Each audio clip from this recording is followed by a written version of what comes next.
Hello and welcome to MoreTalk, where it is 2 p.m. here on the East Coast, and It is 11 a.m. in beautiful sunny San Diego right now. so I have this background music playing because this is the background music that plays on the season finale, which could be a finale perhaps, of the number one show in America for kids. And that is Bluey, because they've done a great job of not only catering to the kids who absolutely love it. My daughter just got a new pair of sneakers, Bluey sneakers, for her birthday. She had a Bluey party actually when she turned 4. Very cool. My wife had everything from the granny glasses to the magic feather. They play Can't Touch the Ground, things we played growing up. And I think it's all relevant to our guest we have on today. Today we have Jason Riveiro, the creator of Bluey. Is that what it is? You're not the creator of Bluey, but I think you do hold maybe the same type of responsibilities and the weight on your shoulder as you lead. How many members are part of NAHREP now, Jason? So over 40,000 members, probably closer to 44,000 or so. I feel like at a time like this, where whether it is purposeful or not, and that is the theme that Bobby Nicely who president of Alcova on last week's episode. So if you're listening on Spotify or YouTube, please listen to last week's episode after this and give us a like and a subscribe. And if you ever want to participate, Thursdays at 2 p.m. Eastern, we do it in front of a live audience, but it allows you to raise your hand and come up on stage. Bobby spoke last week very well on the idea of the media.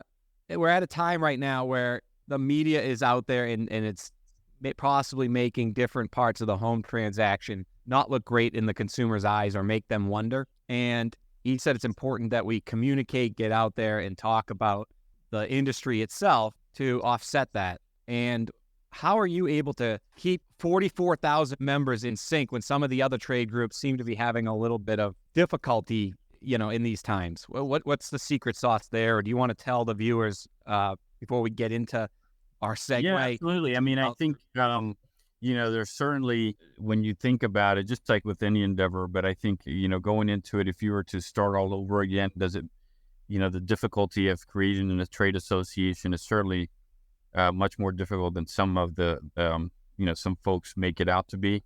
And that's really because you certainly have to provide value. And I think people are now, that's certainly, people are much more conscious of that.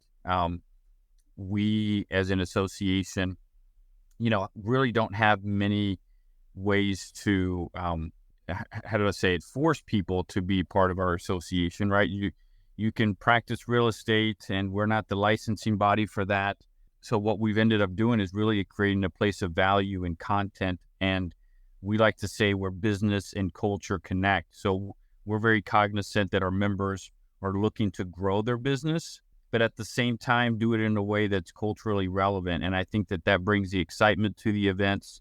I think anyone would say objectively, as they come to our events, it's one of the most fun events out there. So we know how to have a great time networking, but also have great content in terms of, and you can see it from the individuals that have come and spoken at our conferences. So that's really a key part of it, is making sure we have content that they're not getting anywhere else, and that people are transacting. And we know that happens, that there's lots of transactions that are happening. There's also a lot of recruitment that's happening. People are looking for great talent. So those are really why people keep coming and coming. We actually, when we looked at, knowing that the decline in the market due to high interest rates, we knew that some of our partners could potentially be having to cut down on their investment. And actually it was the opposite. We actually saw more new partners come to our association as a response of that last year, and because they see the value from a business perspective. So it's not necessarily a nice to do. It's certainly it's a must have now, being involved with our organization. And we can talk a little bit as to why that is. With the settlement that NAR went through, and with the type of I believe, family culture that NAHREP has. Every type. I'm in San Diego, so there's a large, in my opinion, and kind of factually too, large Latino base of people down here in the San Diego region, and it's a lot of fun. By the way, all the events are a lot of fun here. But knowing that the general culture, the Latin American culture, is family based and actually has a great degree of consistency, and I say like a bond consistency and strength.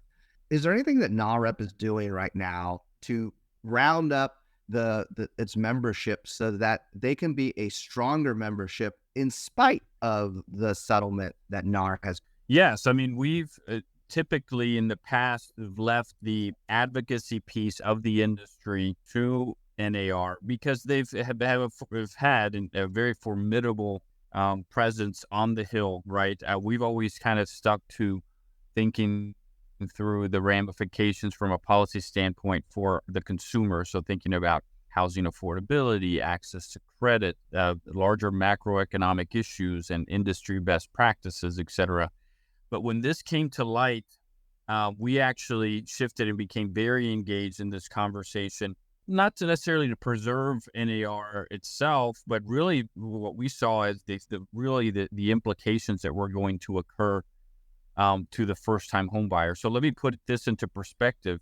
When you look at just the sheer numbers, you're going to have a juxtaposition here where you have 90% of sellers are white, right, or non-Hispanic white, versus 80% of first-time home buyers are actually people of color, 70% of them being Latino. So the Urban Institute put out the report a couple years ago stating that between now and 2040, 70% of net new home buyers are going to be Latino. That's a huge number, right? So think about the economic impact to our overall economy if we stifle that growth from first-time home buyers. And so that was our main concern, is making sure that, hey, first-time home buyers, more than anybody, need representation. They need to be guided through this. And anybody that works with first-time home buyers understands the work, the months of investment, time, and education that it takes to get people just to the signing table.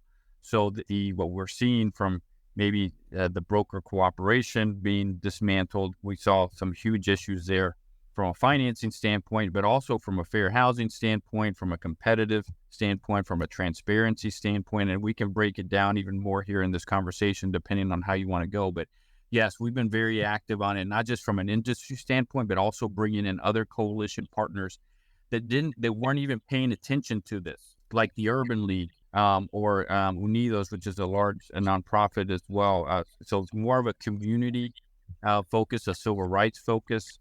Even the National Fair Housing Alliance and others talking about this issue and the implications to it. Because as the way the media points it out is that, oh yeah, this is going to be great for everyone and everyone's going to benefit. One, we'll see if the commissions will actually go down, and two, it's certainly not going to be as beneficial for first-time home buyers. When I think of the real estate professional and the real estate is sí se puede. And yes, we're able to, or yes, you're able to. And I think that the professional is able to convey the value to their client when it comes to that buyer. But with the negativity surrounding that settlement, what do you think the agent, whether they are a mortgage professional, commercial real estate professional, or even a residential real estate professional as a Latino, what do you think the organization is doing so that instead of separating the professional from the people who are buying or selling, what is NAHREP going to do to demonstrate that this is a cohesive environment rather than a separated environment, meaning the separated meaning away from the professionalism back to, hey, I'm working for you and I'm earning an honest wage. As a result, I deserve what you thought it wasn't worth it, but I'm telling you, we are worth it. Well, look, for us, it's natural that we fall into this camp because, as I mentioned already, from the stat perspective, most of Latino home buyers right now are first-time home buyers, right? Mm-hmm. And so naturally, many of our members are serving first-time home buyers. So there already is an ingrained passion point for this conversation, for this cohort. So they're constantly already doing that. I can tell you right now, our national president, who was just elected for this year to serve. She did about 175 transactions last year. Majority of them 90 plus in for first-time home buyers. That's her specialty. That's what she loves doing. Her broker went on record as we were installing her to say, hey, Nora is probably could be making double what she's making now, right? So if she focused, and she already has the systems in place to focus primarily on listings, she would be doing that. And let's face it, I think that if you were to did an evaluation of who spends more time in terms of service and helping people, the buyer's agent probably puts in more time than the listing agent, right? And so that is, people that are in this space are certainly passionate about it, and that's what we have to continuously do, is educate people on it. And I think they'll find it out once they go out into the marketplace. I think that's the scenario that you're going to see. Unfortunately, you might see, if you decouple that, the broker cooperation, you're going to see people that are going to go without representation, or they're going to go with something that's going to be subpar, and you're going to see a lot more issues. I've heard different industries. I even heard the MBA suggest, well, what if, LOs took on this role? And even in just as short conversations I've had with a few and asking them their thoughts of some LOs that are out there, brokers are saying, I don't know if I want to be in the job of helping people, go for a showing, right? I'm already having, a hard time just focusing on my job as a loan professional. Do I also want to be a real estate agent? I don't know. So I think that there's certainly value out there that they provide, and it's what everyone's focusing on. How do we reframe that? How do we elevate that conversation? And those that are able to do it well and can demonstrate and hold their values are going to do well. They're going to get their repeat business, similar to Nora. People that understand that it makes sense to have a representative. And I'll give you one more point, if you allow me, which is also the fact that if you're focused on first-time home buyers, you're likely focusing on the average sales price. It's a lot lower, right? So even if you look at the commissions comparable to others, they're probably like making less per transaction than if you were to focus on, a different demographic, right? So any way that you slice it, there's a lot of value from a buyer representative. And that's what we believe at the end of the day. If you were to reframe this, is that everyone deserves to have a representative in the transaction. Dual agency to me is not a great option. Yeah, the fiduciary responsibility, everyone should have someone that's fiduciary responsible to represent your best interests in the transaction. And we don't want this to be like the legal system, right? Where now those that have money can hire the best attorneys, and those that don't have money are stuck with, no insult to it, but stuck with just a public defender, and for our listeners that are out there, Jason, when you say dual agency, do you mean representing buyer and seller, or do you mean representing the mortgage loan portion? Buyer and seller, yeah. So representing buyer and seller, exactly. So, and this is, to me, this is what's concerning to me, because in the short term, if I'm sitting here, and I know this because I try to put myself in everybody's shoes and our members. I know our members that are very good at listings. If I'm sitting here, I'm looking at how things play out, I am going to get a bulk of those referrals coming in. And if you can do dual agency in your state, likelihood is I'm going to pass it on to someone else on my team, and I'm going to try to generate another, dual-sided sale on this. And that's where it starts, right? And I'm going to take this back to Bluey here. So the episode before the one I want to get into, The Sign, there is most episodes are 8 minutes long. So there's one right before, and it's Bluey's dad and mother role-playing, buying a home, and Bluey's dad, Bandit, plays the real estate agent, and the mother is the buyer, and they go in, and the kids pretend they are an elderly couple whose kids have made the move to get them off to an assisted living, so they're selling their home really from them, and they don't want to sell it, so they act it out, and they make up this ghost called the laundry basket ghost. And every time, we'll say, the sellers try to tell the potential buyer about the ghost, the real estate agent covers their mouth, right? And anytime they try to show them something else, the real estate agent is pushing them into this room, away from that room. And it's a fun back and forth. But I think that's where it all starts, is somebody needs to be present there for the buyer to prevent this very thing from happening. And somebody that has done this that can read body language and know when something is off. I mean, I think that's what you're working on, Jason. Like, that's where it starts, and then figuring out the compensation to go with it. But the current solution of just wiping out the compensation is going to end up being nobody's going to be in the room for these first-time home buyers, is what I'm hearing.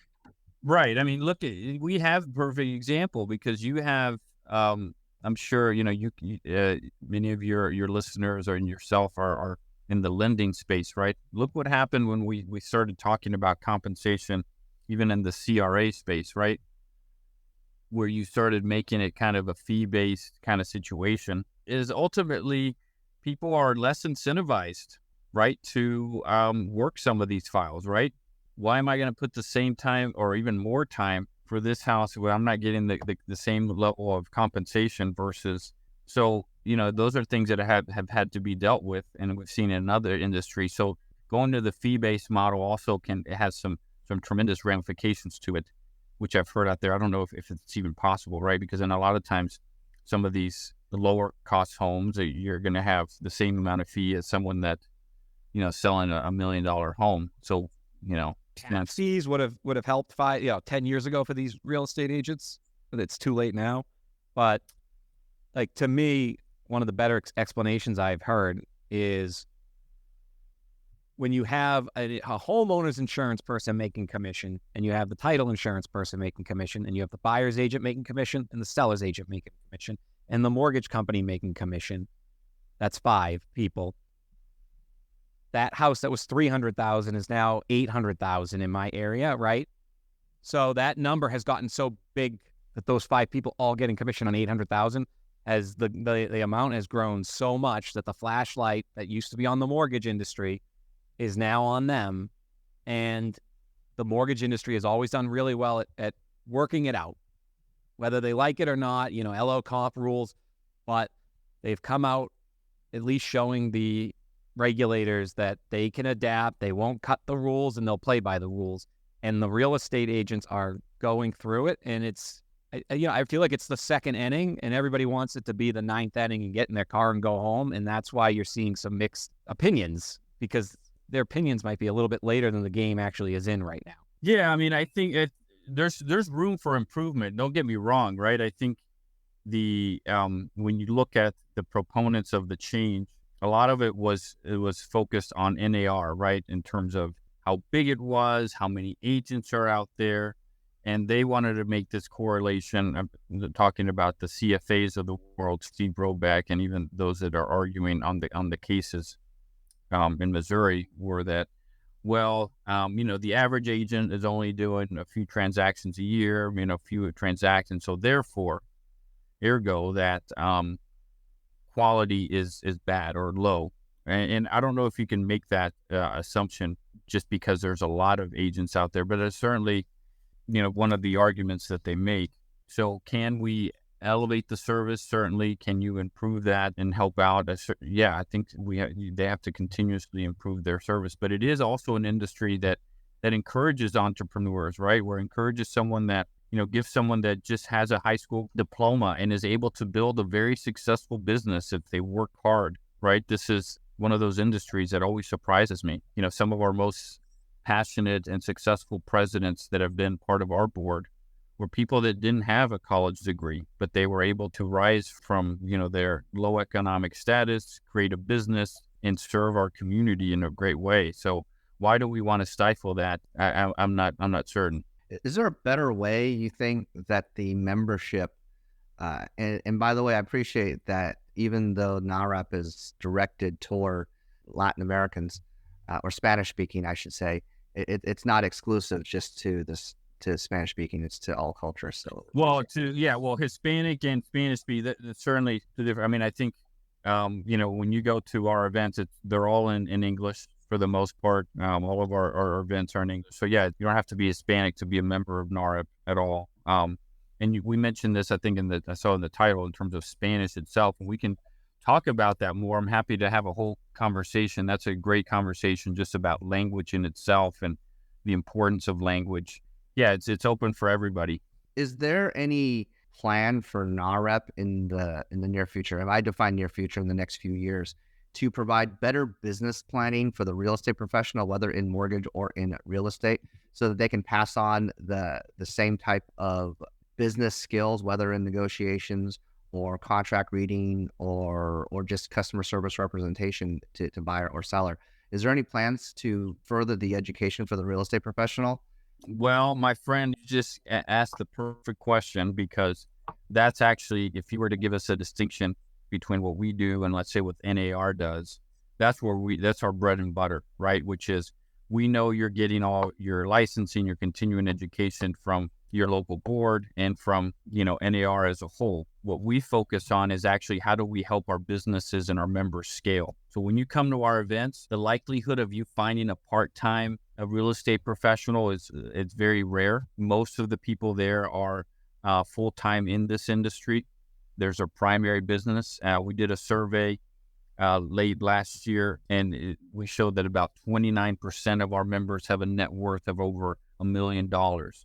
And that has been through a concerted effort over the past 10 years for us to talk about scaling your business, about how you diversify assets. And so, as you know, in this industry, you can be a great salesperson, but be a terrible business person. And so we've been helping people to get in front of others, to how to properly structure their business, how to set up their finances, how to think about retirement, how to think about wealth building. And our belief is, if we have more successful members and practitioners, then ultimately it's going to trickle down to their customers, and they're going to start having that conversation. And I can tell you right now of stories where many of our board members now that have been successful and invested in in different properties are doing the same thing with their buyers. They're telling them, hey, this is great, I'm going to represent you, but I also want you to think long-term. You're doing this right now. This is your first home, but in the next few years, you should think about what you're going to do with that with the equity, and maybe buy some investment properties, or how do you leverage this to build wealth? And that's what's happening. That's what we're seeing this play out in the research that we're seeing. We're seeing that Hispanic wealth has grown over 138% over the last 10 years, much of it being because of the focus on purchasing a home. And so Latinos certainly see this as the primary place for wealth building is home ownership. And our members are a big part of that change on the ground.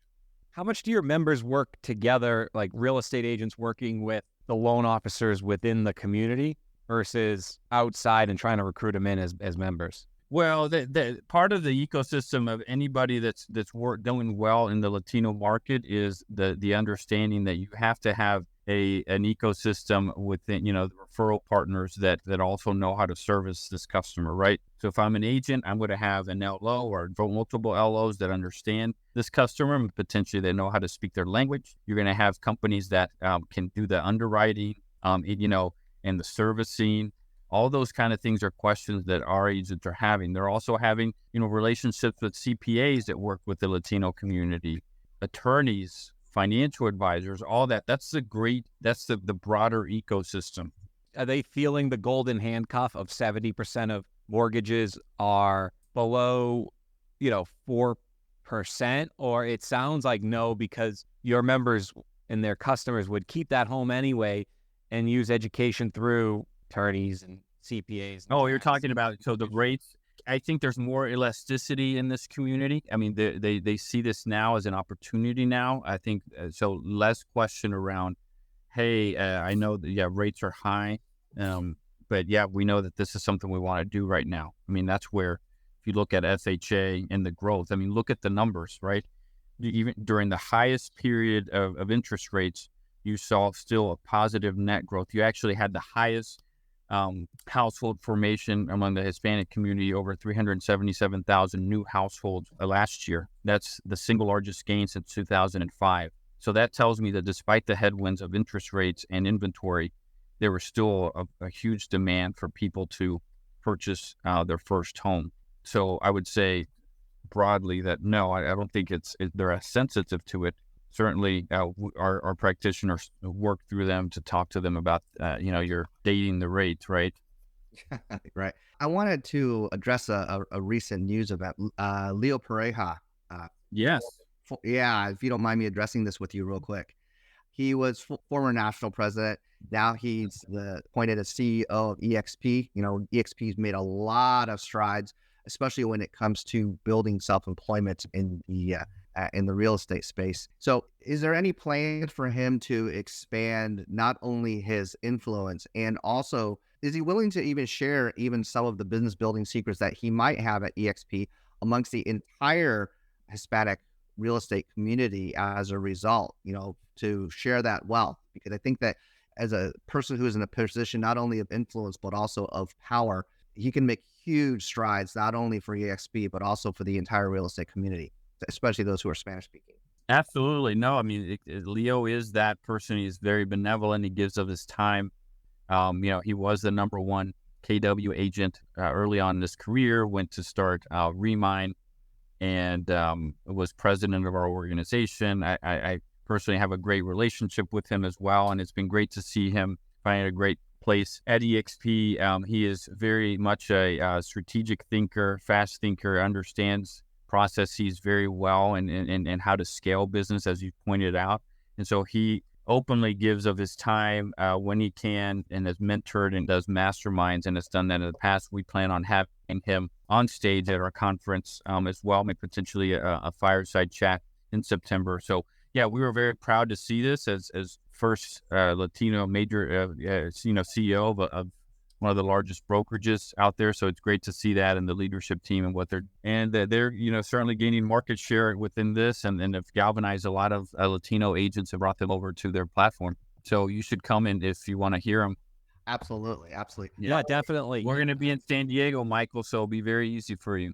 Absolutely. Michael, want to talk about our show at the bottom of the hour? Yeah, that would be easy, Michael. You can jump over there. It is the bottom of the hour, which means if you are listening on Spotify or YouTube podcast, we appreciate you listening, and you can show your thanks by subscribing. Never realize the impact of hearing other people say it till we say it ourselves. We're looking to get above that 75 subscriber number on YouTube, and we thank you for all the listening on Spotify. That will get you the alerts when the shows come out on Sunday, and our mic drops, which we're looking forward to this one on Monday. The show is brought to you by Velix Valuations, an appraisal firm that Adopt the Brand is working with, not an AMC, and there is no reason any lender shouldn't want to have a conversation. I'd be happy to facilitate it. And also Silverworks Solutions. If you are a top 200 lender and you want to scale up, I have not found a better solution in the market for that, period. And I would love to be the one to introduce you. And Michael Zhao also would like to tell you about the company. Sure, absolutely. And I'm with the ARC Family Office, providing debt and equity financing for commercial real estate purposes. So if you have any questions about what we do or how we do in the form of debt, that's one conversation. Everybody knows about mortgages, but also one thing we do differently as well is equity. Equity meaning that we have the ability to also help in commercial real estate or residential real estate or development purposes, which is something that the debt people don't necessarily understand. But I think that, and I see Mark Hanson's out of the audience, the equity portion as well as debt is going to be topics of conversation in the future, especially for those who are going to be first-time buyers or first-time investors. These are always interesting conversations that I enjoy having, especially in this space. Speaking of that, Jason, one of the things I appreciate about what you're building for the Hispanic community is not only building up their businesses, but you actually talked about how one of the past presidents built up her rental portfolio as well as a real estate investor. And so what do you think that the average agent as a professional can do, not only to build their base as a real estate professional, but also invest into their trade by investing into real estate, renting to anybody? It doesn't have to be a Hispanic tenant, it could be to anybody.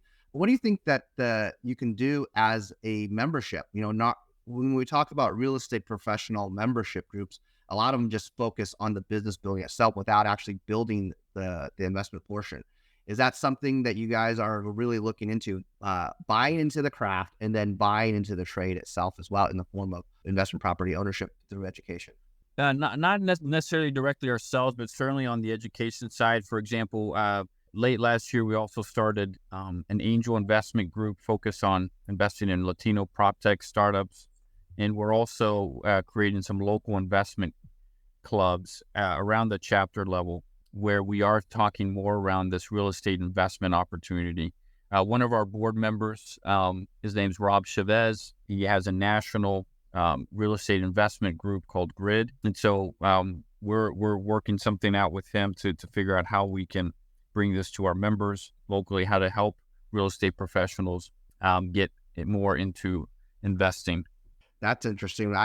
Maybe we should have an offline conversation about that. I was just talking to one of the ETF fund managers over at BlackRock, and their minimum investment right now, maybe it's out of him, but they're saying, oh yeah, our minimum investment is $50 million. And I'm like, oh, well, maybe some of these prop techs need less than that. Maybe they just need angel before it goes to that. But fully knowing if the end in mind is to either be bought out by a larger fund or bought out by a larger company, these types of relationships should be taught on not necessarily not how to go to them, but to go to them with the end in mind, whether it's to be, and I'm talking about going through the financials and understanding whether it's profitable or not. You're looking to educate. How do you do this? Regardless of culture, teach on, as far as financial literacy is concerned, the end in mind.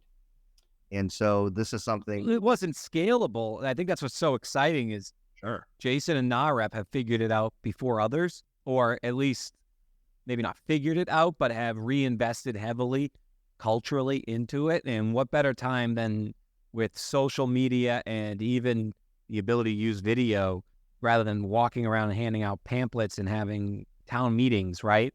So it sounds, Jason, like that is a significant advantage for someone to become a member, to get the tools and education to bring it back out to their community. Yes, I mean that's really our focus. It's oftentimes you see a lot of need within the community itself, but we're, at the end of the day, we are a trade association. So if we can make, like I said before, our members successful, that's ultimately going to benefit their consumers as well. And I think that you're seeing that broader conversation across the board. I think companies and brands should do more with their top producers, with their agents, whoever it is, to think about their long-term goals, right? And we don't have in this industry necessarily companies where you have a retirement accounts and all of this. We all have to kind of think about it ourselves, and we should be thinking about wealth building for ourselves and for future generations, not just about the transaction itself.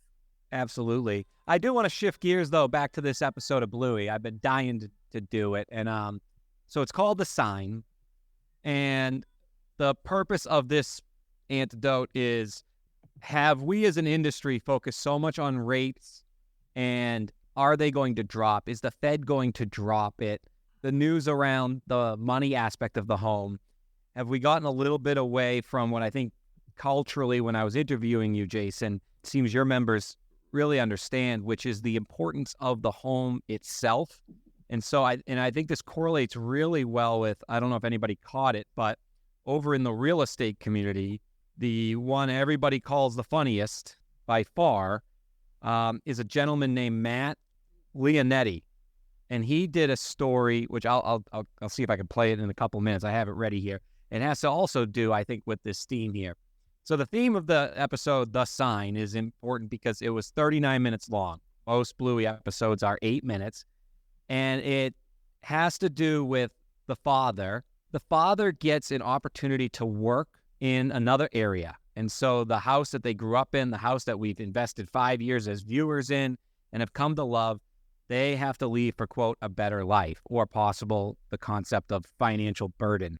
And it tells an interesting story of the repercussions when you make decisions just based on finances. And they didn't really think through what it would mean for Bandit or what it would mean for Bingo and Bluey, the two young girls that don't really understand the concept, and that they're not going to have their friends anymore. They're going to have to move away, everything that they felt comfortable with, and they don't even fully grasp the concept of moving.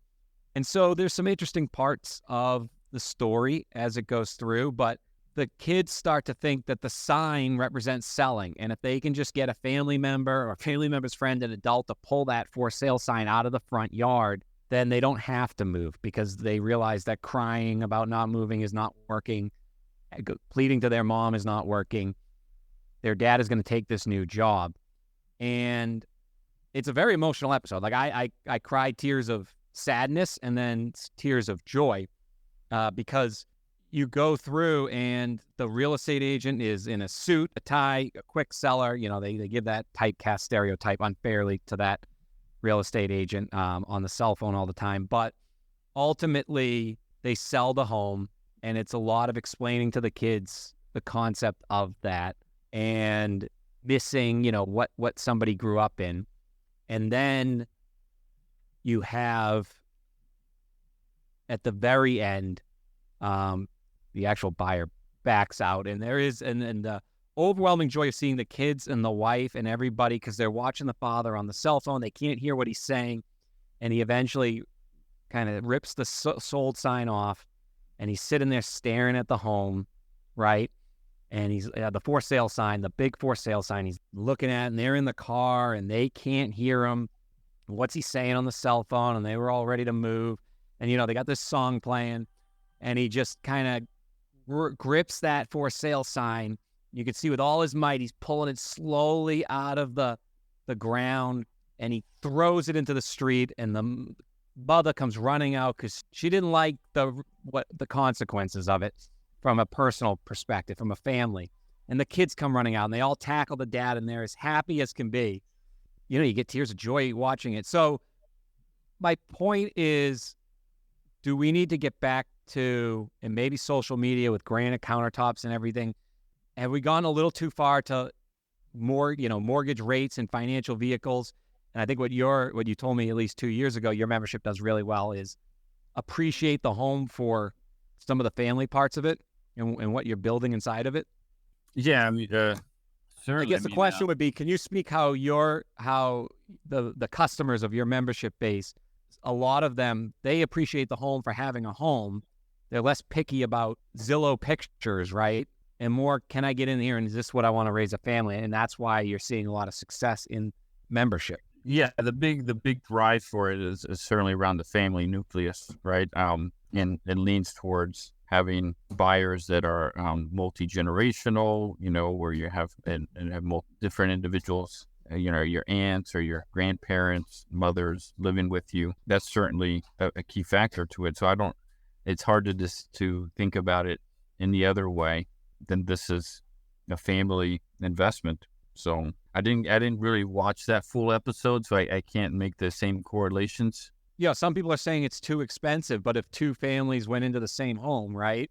Yeah, I mean, there is other opportunities. Let's face it, people are doing this right now. This is the reality of life in America, and I think even broader. I'm seeing this also play out in other countries where affordability is where it is, where now if you're deciding to stay in California, you're going to have to be faced with the fact that you're either going to need to combine resources, as many other immigrant communities have done in the past, to stay in those urban areas, or you're going to have to make the decision of being mobile and going somewhere else in this country where potentially there's greater affordability. That's the reality. That's not just for immigrant communities, but it's going to be for all of us as Americans, even though, you know, even if you're not considered, you know, within these multicultural buckets, everyone's having to consider that right now.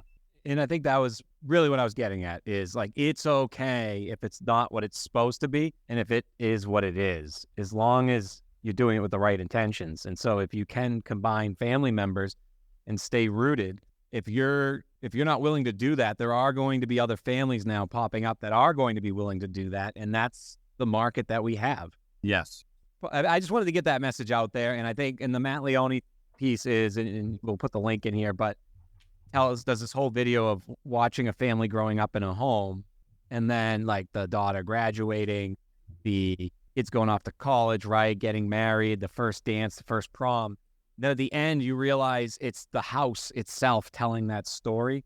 It's kind of touching, moving, and then it's his video for that house being for sale. I think it's got 100,000 views. So same concept. Michael, did you ever see the movie McFarland at all? Because there's a scene in there, I think, when the main character, Kevin Costner, he's a Caucasian guy, and he's trying to talk to the parents of these kids, and their kids are translating from Spanish into English. And I think that this is like the most common thing possible. My wife, who's an immigrant from Central America, as a teenager used to translate for her parents who didn't learn how to speak English until much later in life. And I think there's something lost in the translation with children. I know there's a lot of financial literacy right now focused on Gen X and home ownership and so on and so forth. Jason, my question to you in regards to that story is there any type of education now geared toward younger people as far as not only financial literacy, home ownership, and even generational wealth when it comes to the teaching of how to be a professional or real estate professional? Any emphasis to younger generation as far as NAHREP education is concerned? Man, Michael, you seem to have done some good research on these questions because you're teeing them up well for me. We haven't really discussed these, but we actually have a group of about 100 individuals within our network. They're called certified trainers, NAHREP certified trainers. We as an organization came up with what we call our 10 disciplines. And these 10 disciplines are really both about wealth and about life. I'll share those, with you if you're interested in seeing them. But anyway, so we created a whole training, a whole coaching system around this, and people go through it. They volunteer their time, and then we set goals for them to go out to the broader community and educate, going to high schools, to community centers, to churches, wherever it may be, where people will listen to them, and they will provide these 10 disciplines and also give content around credit, about home ownership, various topics, diversification of wealth, etc. Last year, we reached over 11,000 people in live settings and trainings through these individuals. So we're looking to expand that as well, and looking to explore how we can also certify the foundation and this program as a HUD certified program as well for home ownership and education. So that's what we've invested in, and our members have really helped us impact the community through those trainings. I'm going to ask because I don't know the answer to the question, but so forgive me if it sounds foolish, but is there anything as far as translation from, I know in California, as far as the California Association of Realtors, they do translation from English to Spanish and stuff, but along the same lines when it comes to the young people, is there anything that a young person can go back to for reference? Because contracts and documentation, they can be in Spanish, but at the end of the day, even someone who is a native-born American citizen speaking English for the whole of their life, they look at a contract and go, man, it might as well be Chinese or Greek to me because it's still legalese. So is there anything that NAHREP can do to translate legalese to someone who might not understand? And I'm just saying that because if you're going to tell me that there are less priced homes to the typical Latino borrower buyer, then maybe they don't understand all the contracts and legalese of how real estate works. So is there anything that can translate from Spanish to English to legalese to English as far as that's concerned, as far as education is concerned for NAHREP?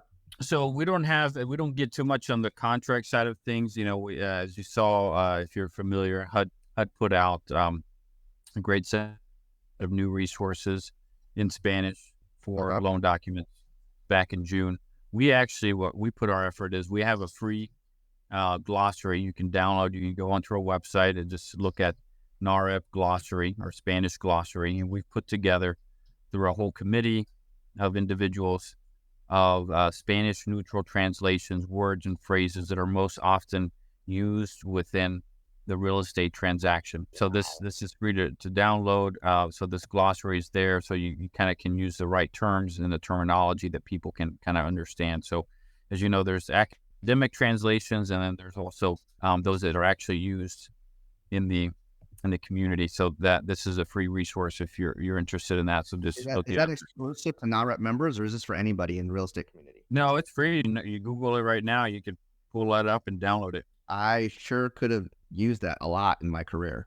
Yeah, there you go. Jason, for our audience out there that are loan officers and they're being recruited by lenders, if what I hear is true, 51% of first-time home buyers will speak Spanish as a first language by 2040. So that is a demographic you have to lean into. Tony Thompson is doing some great research over there. Looks like YouTube, 93% of all mortgage research starts on YouTube for that demographic. What's your advice for the recruiting landscape that loan officers should be aware of when recruiters call? Do you guys internally have a top pick of lenders you suggest, broker versus IMB? Can you speak to that to the loan officers on how they can deal with the fact that they get about 30 calls, everybody's selling a perfect sunset in the brochure, but no, I mean, well, we certainly don't we don't get into the business of telling, LOs or in terms of specific companies or anything like that. I think there's something for everybody, right? And everybody likes different models. But what I would say is that I have seen more conversations, more interest, more investment around limited English proficiency from lenders, and having these conversations more often. The translation that's been triggered. I think a lot of people were just sitting on the sidelines, afraid of compliance issues. When in reality, I think you're seeing that those that have taken those initial steps without having to have the full thing, and translated, I think are doing well, right? And so they were just trying to get guidance from people, from especially the regulators on language. But for example, our Guaranteed Rate, they released a full Spanish platform at our organization, at our conference. So they've used there's a few vendors out there that help, but it's important. What I say now is that this is certainly a competitive advantage. If I'm an LO that does well in this market, and you're recruiting me, I'm going to ask you if you're going to be able to underwrite my clients in a culturally relevant way, and also now in a in-language way. So that certainly gives you a competitive advantage if you're able to have that type of support and operating support team that can do in-language capabilities. That's a competitive advantage, and that's where people are going to go to from a talent perspective, in my belief. Well said. We're coming up here on the close here. Is there anything that you'd like to say to the audience that's listening, especially in the podcast world, right? So we are on Spotify, YouTube podcast. If you're listening, please give us a subscribe so that you can get alerted when these come out and you can't make the live taping on Thursdays. What's your message moving forward, Jason? I heard a good one. I heard in a market like this, our down market is where you build reputation. And then in the up market, when business is going well, is where you make the money. But what would your message be for people feeling a little frozen right now? Or maybe it's going good right now, but a little nervous about this winter. Meaning from what impact? From inventory being stuck, right? Oh, inventory. Yeah, certainly. Well, if I did have a great answer, I mean, I'd probably be much more recognizable figure, but inventory is the big issue, right? I think people are adjustable. I think that when you're looking at more flexible of a buyer, that's where, going back to the conversation of the reality that we're in, is that a lot of these communities are flexible and are willing to explore different options, and have multi-signers, or have, or is there a way to keep where you're at and add an ADU? There's other ways around it. We just have to think creatively and outside of the box. Gone are the days where you're just an LO that only focuses on a certain product and that's your specialty. When the market shifted and you saw a lot of these portfolio loans being cut, people that were doing jumbos all of a sudden started asking, hey, how do I do FHA, right? And that maintains that's the kind of people that you need in this industry, is that they have to shift and adapt with the market. We need to know about all these products that are available. Yeah, I think product selection and product availability is something that you can know that all the products are available, but still not understand what the products are. And I think that if you're a real estate professional right now, regardless of the industry, it's not just knowing that the products are available. What do you do so that the loan is, number one, repaid, the collateral in the form of the real estate is being taken care of, and what are you doing in character so that you can show that you have the ability to repay? And if you are a buyer's agent and you're just trying to qualify, I don't know about finances and I don't know about accounting. Well, you don't necessarily need to know what a loan officer knows, but you can ask the questions like, well, do you have the ability to make the mortgage payment? You can go to a simple mortgage calculator that's out there right now. I think that the tools are available. Jason, you've given me some information about NAHREP I didn't know before about tools that were available through NAHREP, either free or through membership. And that's so powerful as far as education is concerned. So for our listeners that are out there right now, if you aren't a member of NAHREP and you want to be able to join NAHREP or look into your local chapter and membership, Jason, would you be able to give a little bit of insight of how to join and where to look for it? We've made it easy. You can just go on our website and become a member of any chapter around the country, both at the local or national level. Mm-hmm. So we have our local chapter membership, and then for an added cost, you can be a platinum member, which allows you access to all the chapters around the country. And of course, you do not have to be Latino or Hispanic to join. You got it. Okay. Absolutely. Yeah, that's great to know. Jason, thank you so much for coming on to our show today. We're at the top of the hour right now, and we're always grateful, not only for our guests, but especially for this one, because this is such a, and I'm going to go ahead and say it in this way. It's such a white-dominated industry. Of course, I'm not white, but but I just look at it, and when we get people of color onto our show, talk about and especially with NAHREP being a trade association, to educate us not only on products and not only how to be a salesperson, but also you've given me a little bit more insight on the type of membership that you have with the type of people that are a member of NAHREP. So thank you for giving me that education through that and through the podcast today. No, of course. And, the best way to experience it is by coming to one of our national events. I think then it all clicks for everybody. Absolutely. I'm going to have to come out and visit you, Michael, since it's in San Diego. We'll have to do a MoreTalk live right outside, right? Just like the Super Bowl. This year, we're going to release our one of our keynote speakers that's pretty top notch. It's hard to beat, some of the other ones we've had in the past. A couple of years ago, we had President Obama, and we're trying to outdo a lot of those keynotes that we have. Let us know, and we'll announce it on our show when it's live that week, and who the speaker is when it comes out. Thank you again. And for those listening, if you subscribe, we have Suzanne Livingston, who runs an IMB, is going to be a great guest to listen to next week.